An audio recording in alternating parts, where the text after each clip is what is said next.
I'll open it up to you, ladies and gentlemen. Questions, if you can make them brief. Comments, if it is comment, brief comment. Sharp, short questions, please. We'll take 4 at a time. I'll have, we have not spoken, Makue. I'll come to Dr. Dendere, then thank you very much indeed for very interesting presentations there. My question is to Miles. Just following up on the point that you mentioned towards the end there, and you attributed some of Solomon Mujura's mistakes, so you say, to professional immaturity and lack of experience. And one school of thought would say within a sovereign state, the political leads the military, and therefore the general would almost be a servant to the political narrative. I was just going to ask and say, what's your position on that in terms of Solomon's activities being a result attributable to inexperience or attributable to the fact that he's a servant of the state, serving the political regime? Good. Yeah, so I guess this is a question for all 3 panelists. In what ways did experiences with pre-independence violence and political activity shape state formation or lack of state formation in the post-independence Zimbabwe?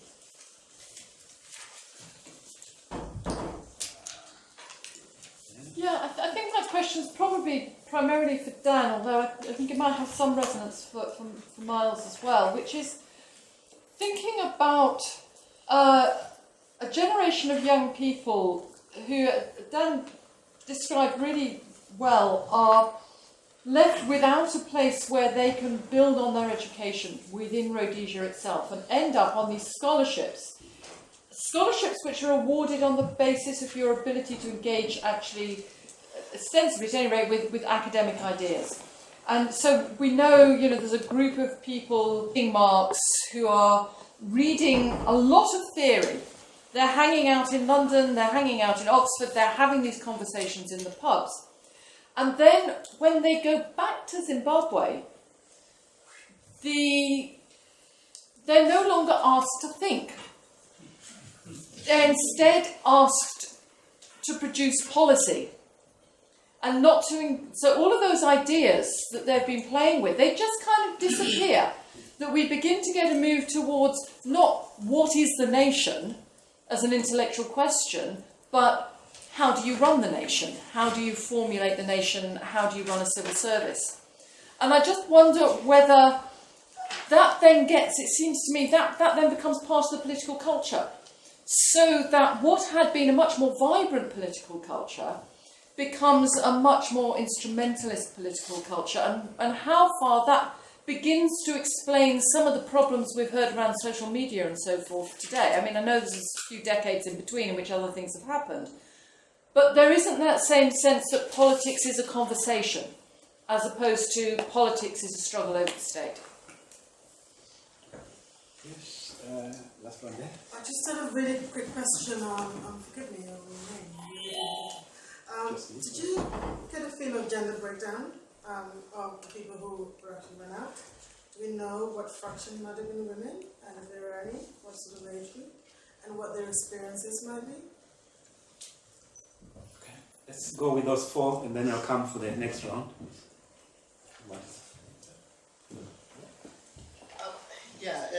Look, by bringing up I didn't mean to say that it's the only factor that matters.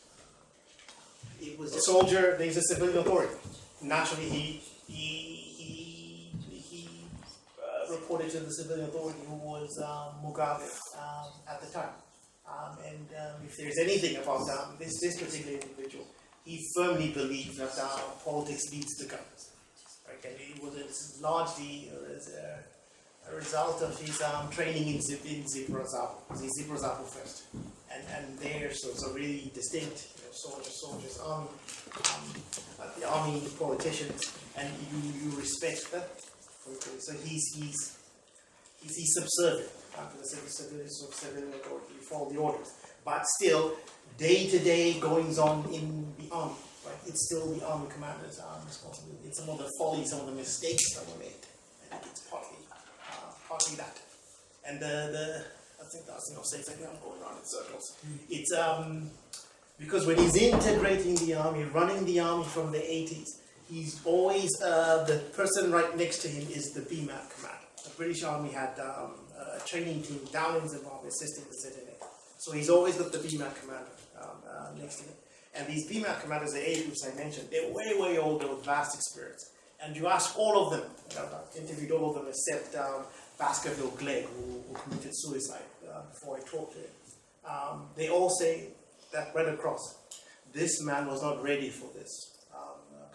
There's a certain level of maturity, you need experience to run such a large conventional army. He was not there yet. And then it's like I pointed out in the presentation, he should really be a major. But I guess it's also the time, a great, so I'm talking too much.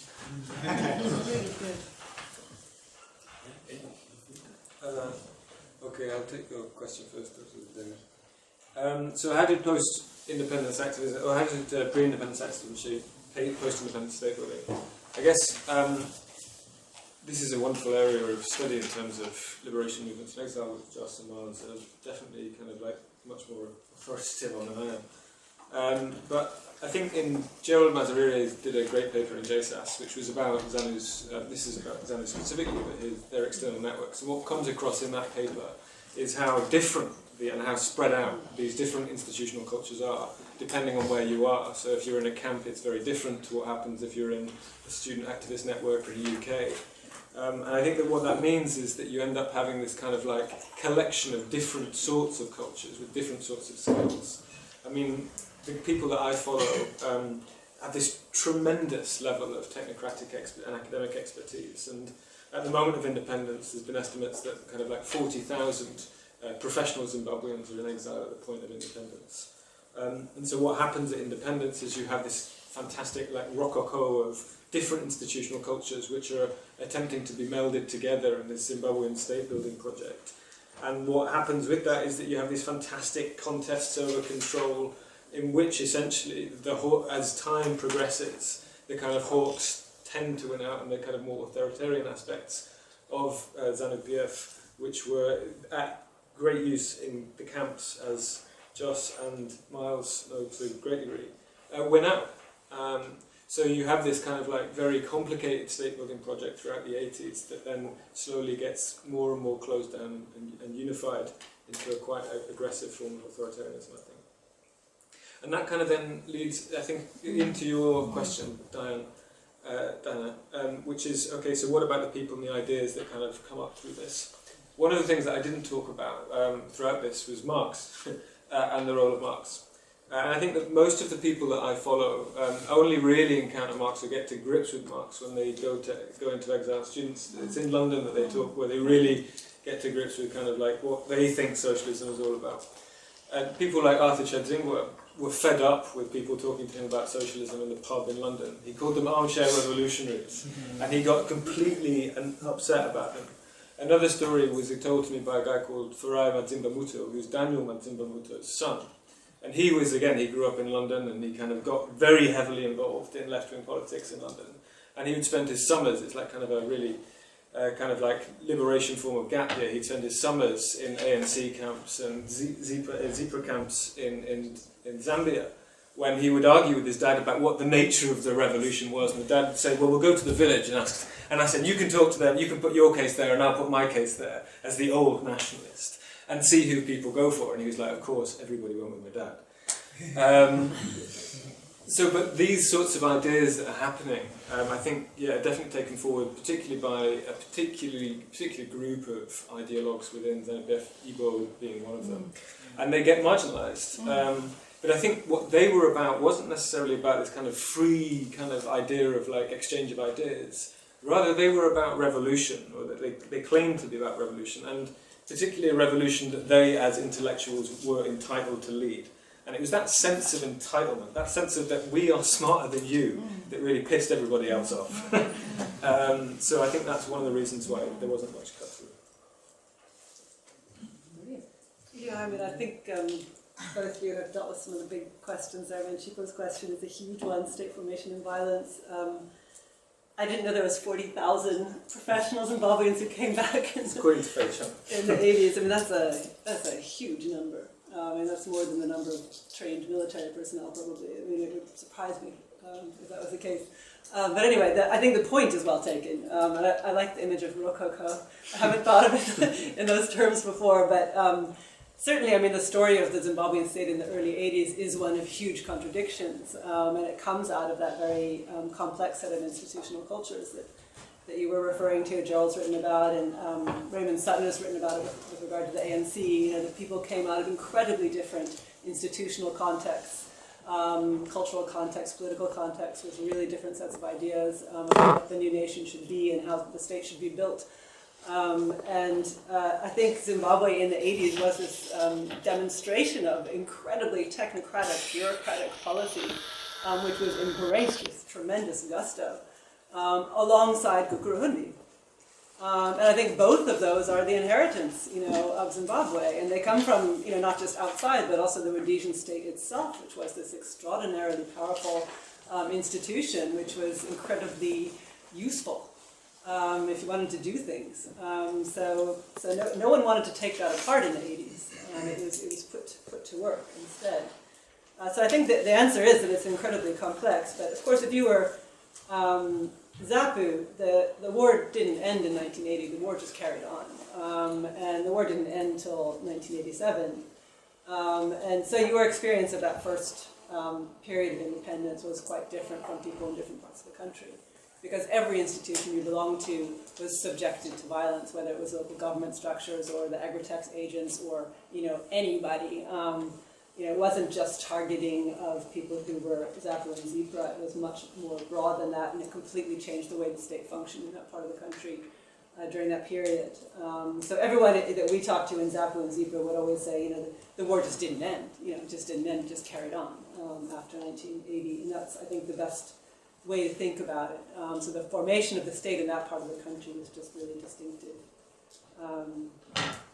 Yeah, and then the kind of Marxism, I just want to, you know, Marxism and soldiers who train in Marxist countries, like soldiers who train in the Soviet Union. I mean, Joe and I have written about this, but what they're incredibly fascinated by is what has been called in that wider literature on those sorts of exchanges, lived socialism. So it's actually seeing what a state can do if it's turned to different kinds of purposes than it is in Rhodesia.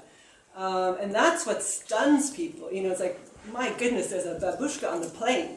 You know, my goodness, everyone who's smart can study engineering. And you're struck, because you come from Rhodesia, by the things that are egalitarian. And you think they're fabulous, and you think the state can do good. I mean, that's the conclusion a lot of these guys came back from the Soviet Union. The state, as well, with the medics. Yeah, the state can do good. And it can do good in terms of giving people opportunity, making things more egalitarian, you know, giving poor people opportunities. And of course, race is a fascinating set of, you know, discussions around race. But of course, their interaction with the Soviet Union or Cuba is through these very particular networks. And what they actually get to see is powerfully shaped by them, especially if you're a soldier. It's much more limited than even if you're a student or in a different category like that. Okay, and then just one little comment on there's of course a whole ZIPRA women's brigade. It's in a separate camp called Nkushi. They are trained to a very high level militarily, but they never actually enter Zimbabwe to fight. Their battle is, I mean, a lot of the war moves into Zambia in the last couple of years, in 78, 79. So they are very badly bombed by the Rhodesian security forces and attacked. The camp was attacked. So they're fighting in that capacity. I mean, one of the things that's happening in Nampundu is old men, children, women are sent to other camps immediately. So children go to places where they're taught, old people go to do other kinds of tasks, people who are teachers are, you know, made to teach in the children's camp, or and women all go to Nkushi or to other kinds of specialization and further training. So they had a very distinctive experience, and actually there's quite a few life stories written by ZIPRA women about those experiences. So if you're interested, there's definitely places you can look. That went on much longer than I expected. We have to have our tea. We have some couple of minutes left. Some two burning questions. I'll have at the back, Stole and Ranga. Then I'll have Nyama. And I think that, to me, the real issue here is the use of liberation legacies, or the misuse of liberation legacies, and the ways in which someone's ability to access and claim a certain involvement in a historical moment, which is, by and large, only available to older people, has been massively abused and has been absolutely central to the ways in which Zimbabwean state politics has operated over the last 15, 20 years, certainly. So it's that sort of politics which I think is the most regressive, and it's tied to a generational politics, but it's, if we focus on generation as the kind of fundamental unit, I think we've missed it. I think we have to see that politics as it is before we can then talk more fully about what we want this election to bring. So I guess that's what I'd say. Yeah, I want to make a little deeper addendum to the remarks about legacies. When I was interviewing Tandrai with Patricia and Yadi Murok, I was talking to all of these Zebra veterans and greeting them all over the place and everything. It was right after the coup, or as they insisted on calling it, the coup d'état. So they're giving it its full title. And the talk among these guys, and Tandrai went on at some length about it, was about how proud they were that the coup had been led by Zebra. So it was Elson Moya, it was Sibusisa Moya, it was PB Savanda. Zebra. Why was there no mayhem and bloodshed? Zebra. Because we're the professionals, we're the properly trained people. We know how to do this. If Zanla had done this, do you know what would have happened? The horror that would have been unleashed on the country. So there was this and of course, they were very happy to see the back of Mugabe. So absolutely no love lost there. Of course, they also have absolutely no love for Mnangagwa. So it was a very mixed moment in lots of ways, but they couldn't help. Every single person that I talked to in that moment was proud of the fact that the coup was done by Zebra. There's legacies and legacies and legacies of the war. And obviously, Mnangagwa is cornering a particular part of it there.